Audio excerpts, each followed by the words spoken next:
So, ladies and gentlemen, my next guest on the red couch of DVZ is John Wegman. He's the CEO of Custom Support Group. It's a pleasure to have you here, John. Thanks, Stefan. My pleasure. I mean, tariffs and trade disruptions is pretty much all over the place, actually. Do you still have the overview? What's happening at the moment? Probably better than most. I think what we always say is no one ever wanted to talk to us about customs, and now you can't get people away to talk about customs, whether that's our customer base or people at the weekend barbecue. It's everywhere. It's relevant and it's expensive if you get it wrong.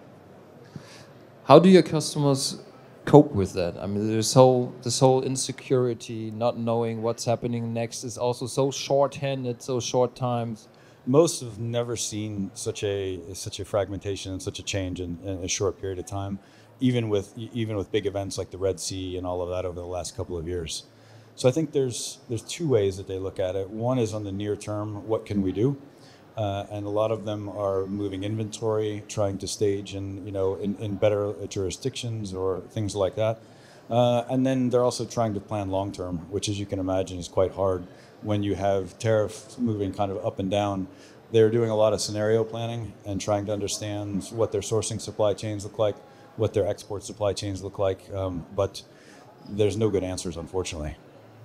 I mean, if we look at your business, you're, let's say, classical customs brokerage company, but you probably also give advice. And how much of advice giving is it at the moment, and how much is it just operational coping with the systems? So it's both. I think we have seen a big uptick on the advisory side, and that really falls in two areas. One is classification. So let's say, and pick an example, if you misclassified your goods previously, maybe it was a 1 or 2% difference in net tariff. It's not great, but most companies can manage around that. But now flip that around, and maybe that's a 20 or 25% difference.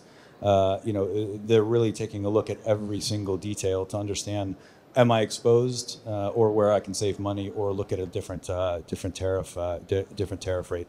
So there's a lot of work on that, and then there's a lot of work on the compliance side, because what we always say is customs is a time bomb with like a 3-year fuse. And if you get it wrong now, you might not know for many, many years. And they want to be extra diligent and extra sure and have it in writing that they're doing the right things as the world stands today. How much of a threat is there that somebody's not compliant? I mean, I don't know if everybody really has that already on its mind, that it's also a big compliance topic. Yeah, I think origin of goods is a huge issue right now. The model previously used to be you had a lot of goods coming directly from China. That's now fragmented.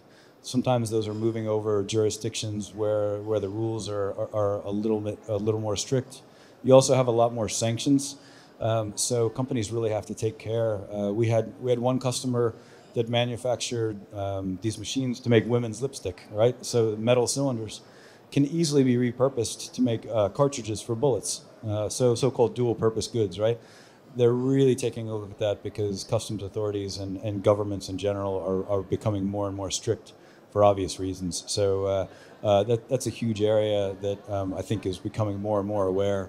And you see all of these big headlines with multi-million-dollar fines, even hundreds of million-dollar fines from big name companies. And CEOs are saying, what are we doing about this? And I think historically you had 1 or 2 people that were the customs experts, but now they're really looking for a more comprehensive analysis. Do you see that this situation will last for a lot longer now, or do you see some chance that it will eventually evolve into a better kind of environment where you find some kind of deals, what Mr. Trump is always proposing? This is one of those there's no good answer things. I think the way that we're thinking about this and when we talk to customers is the future is kind of a trusted network. And you might have an array of partners that you work with on a dynamic basis. As tariffs change, as shipping rates change, because there's just so many pinch points in global supply chains right now that nobody can predict it, right? The Red Sea continues to be an issue. A lot of the shippers we talk to are worried about, the situation in Southeast Asia with Taiwan.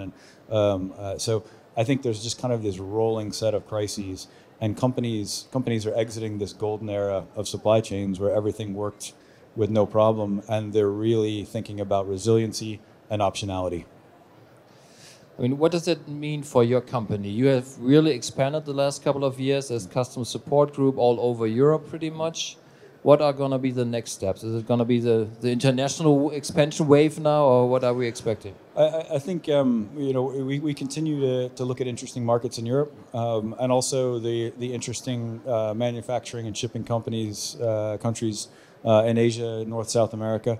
So we really kind of go where our customers want us to be, and bring that core European expertise. And they don't want to deal with 47 customs brokers across Europe. We basically put it in one hand, and and give them the best possible solution. So, I mean, how difficult is it for you to get the right people to cope with all these kind of things? Because if you say 47 different regimes of tariffs in 47 different countries, that sounds very complex, right? And it is. And in fact, human talent is our biggest challenge, because you just don't become a customs expert overnight. It's in German you'd say Ausbildung, right? You really need to train and develop team members. And for many years, there was never any real interest in customs, because it was the dusty, not so interesting part of the supply chain. So there is kind of a gap and a war for talent. We use technology to mitigate some of that. We have an AI solution that we've deployed. It helps with the document preparation, but nothing can replace the human knowledge and the understanding of what German customs will think about a Belgian transit document, for example. Do you need to be a forwarder to really get a hold in your business, or can pretty much everybody learn it if they have maybe the right tools and the right people on hand to really train them and all that kind of stuff? I think it's if you have the right mindset and the right patience, and understand, maybe you start on simple customs for the same flows as something very non-controversial, like baked bread that's moving cross-border, and then people kind of graduate into more and more complex topics. I think from a forwarding standpoint, the question is always, my business moves very cyclically, and do I want to make kind of a 5-7 year investment in somebody when, in year 3, they might not have that much work, and year 4, they might not have that much work, and then it could get very busy. And we supplement a lot of that for logistics companies, but more and more we see them saying, this is too complex for 1 or 2 people in our company to manage. So can you take the whole thing over? And that's where we feel like we really shine as well.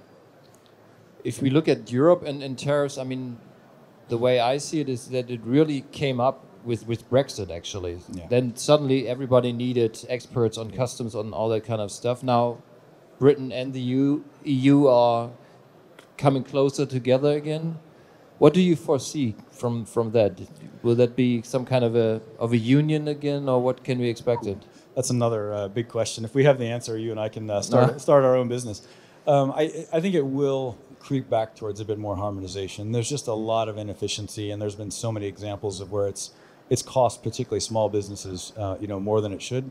There's also a huge backlog in terms of customs cases and just general knowledge that sits between the UK and EU. And again, it was an area, the timing with Brexit was particularly poor, because it was an area that, again, there just wasn't a huge talent pipeline of experts to be able to deal with it. So I think it'll get better, but slowly over time. Fun question, maybe if we talked about your expansion strategy, will it be more M&A driven like in the past, or do you take a different approach in the future? I think it's more of a hybrid approach now. Obviously, if there's a good company that's got a solid base in an area that we would want, we'd be very open for it. But at the same time, we see a lot of customer demand where they say, we work with you in Germany and France and the UK, and we love you, but we'd like you in this market too. If we build enough of those votes, if you want to put it that way, then I think we'd open our own operation, and kind of start from a greenfield standpoint. Yep. Still busy, still interesting, I would say. It sounds like that. John, thanks very much. Thanks very much for your time here on the Red Couch. That's great. Take care. Thank you.